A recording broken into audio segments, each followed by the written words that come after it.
So, good evening, everyone. We are the Group 7 and we'll be discussing the Chapter 17, which is Internal Controls Affecting Liabilities and Equity.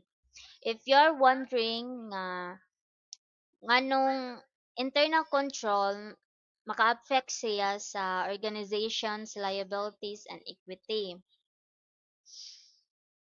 So having a strong internal control is very crucial sa usa ka organization para bitaw nga ma-ensure nga accuracy and reliability ang financial report sa usa ka organization that related to liabilities and equity.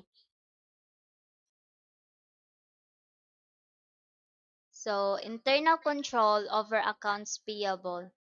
So I think everyone nga kabaw na aning accounts payable. So accounts payable is short-term obligations arising from the purchase of goods and services in the ordinary course of business. Kung sa Bisaya pa lang, utang. Typical transaction creating accounts payable include the acquisition and on credit of merchandise, raw materials, plants, assets, and office supplies. So, mahitabo ra nga naay record nga accounts payable if the company mo purchase of goods into through credit bitaw. If kung through credit is of course ang i-record sa ana sa management is accounts payable. So, other sources of accounts payable include the receipt of services such as legal and accounting services, advertising, repairs, and utilities.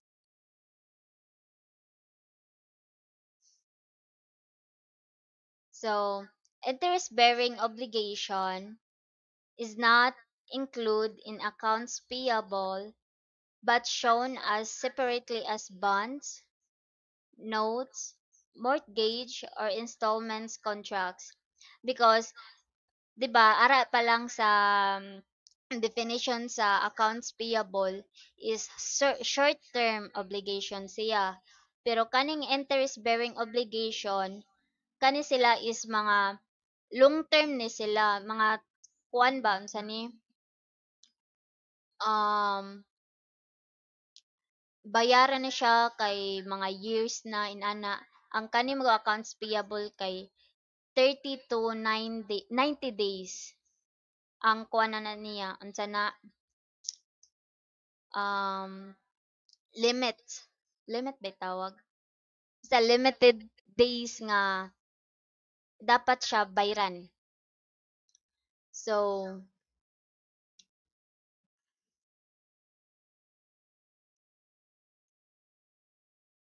invoices and statements from supplies usually evidence accounts payable arising from the purchase of goods or services and most other liabilities. So katong invoices and statements kay mao nay usa nga evidence nga kanang naay accounts payable.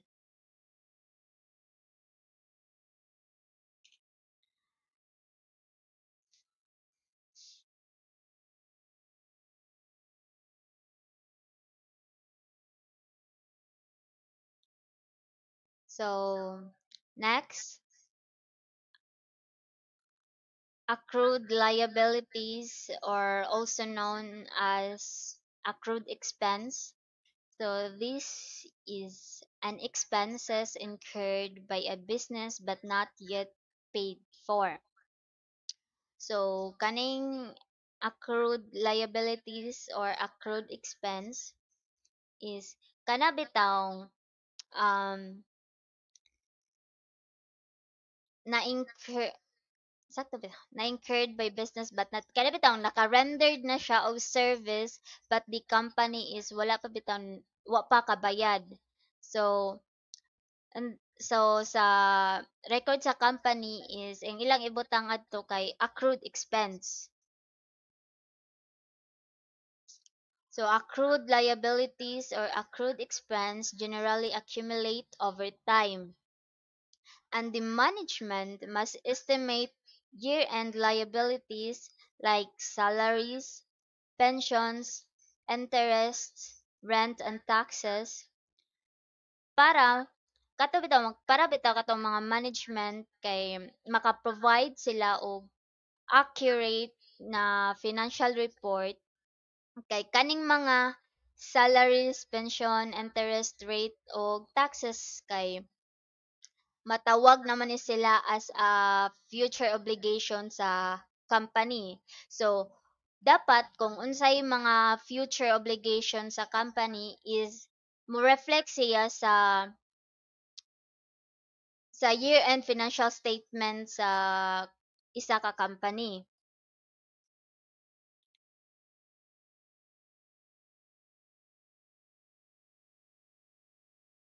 So, in internal control over accounts payable, it is important to recognize that the accounts payable of one company are the accounts receivable of other companies.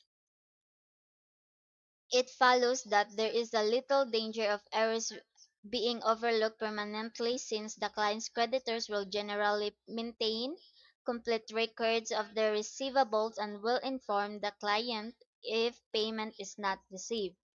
So, 'di ba ang 'di ba if kung sa usa ka company is accounts payable ang nasa record, sa pikas naman sa company is receivables sa ilahang record. So, in terms of kanang nabitaw error or mga error. In terms sa error kay kuan bitaw siya kanang gamay ra kaayo ang mahitabo sa ila it because silang duha is kana bitaw nag-keep sila og record.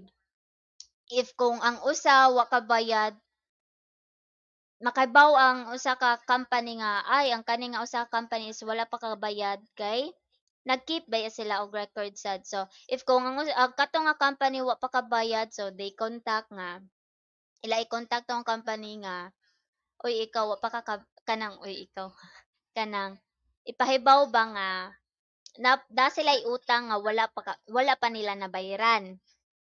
So this feature also aids auditors in the discovery of fraud since the perpetrator must be able to obtain and respond to the demands for payment.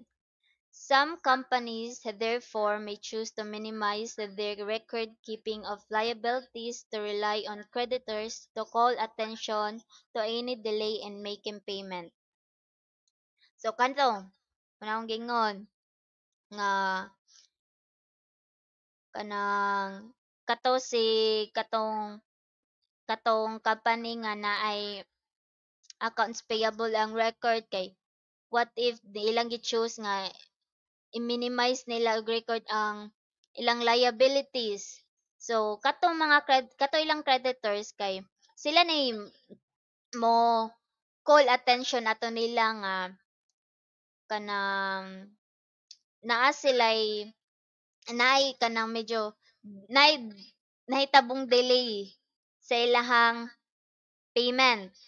So this viewpoint is not an endorsement of inaccurate or incomplete records of accounts payable, but merely recognition that the self-interest of creditors constitutes an effective control in accounting for payables that is not present in the case of accounts receivable.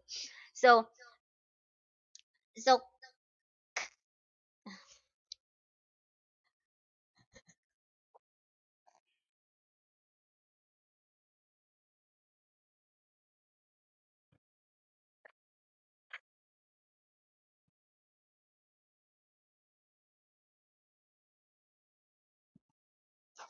so dili mahitabo nga nasa mahitabo nga error. Pero kuan unsa ni kanang dali bitaw siya ma-correct kanang or kanang dili siya kanang dili dugay kuan ba sana makit-an nga error kay it's because namang giusa ka company sa good nga nag-keep siya og record bitaw niya if kung naa say something nasad sila kanang mabantayan nga error. So, it means ma-reflect sa to sa pikas, makabaw sa to ang pikas. So, that's all. The next slide will be discussed to Rhea Joyce Moralde.